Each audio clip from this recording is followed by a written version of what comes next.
was the tithing practice reserved exclusively for ancient farmers and cattle raisers in Israel. Are modern business people, mechanics, teachers, builders, or anyone else who receives an income today exempted from the experience of tithing? By quoting Leviticus 27, verses 30 and 32, some understand that the practice of returning tithe was required exclusively from earnings related to agricultural and livestock products. Leviticus 27, verse 30 says that a tithe of everything from the land, whether grain from the soil or fruit from the trees, belongs to the Lord. It is holy to the Lord. Every tithe of the herd and flock, every 10th animal that passes under the shepherd's rod, will be holy to the Lord. These passages do refer to the tithe from products of the land and livestock, and some may rejoice, believing that they are exempted from tithing because their earnings are not related to agricultural or livestock products. Nevertheless, others would be saddened by the idea of being excluded from the privilege and blessings of tithing. The larger context of Leviticus 27 helps to untie this issue. This chapter provides instructions about redeeming and exchanging for money things devoted to the Lord. This exchange includes people, animals, houses, land, and fields dedicated to the Lord by the worshiper.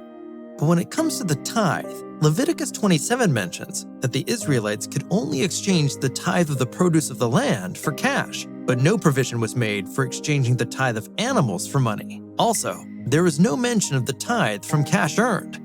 The most probable explanation for this omission has to do with the major thrust of the chapter converting items dedicated to the Lord into cash. If the tithe from a cash income would naturally be in cash, there would be no need to exchange and mention it in the list of exchangeable items of Leviticus 27. Additional evidence that this practice should include earnings from all sources is that Abraham returned to God a tenth of everything, much likely from the spoil that he took back from the 4 kings. The word for everything, qual, in Hebrew, means all, the whole, the totality, and can include even trivial items from the spoil, like a thread or a sandal strap. The Bible is clear that all tithes of animals, of the land, or any other sources are devoted to the Lord. He expects a tithe of everything from everyone. In fact, the act of tithing is a personal invitation for us to always remember that all we have comes from the Lord, and returning 10% to God's work has always been a privilege.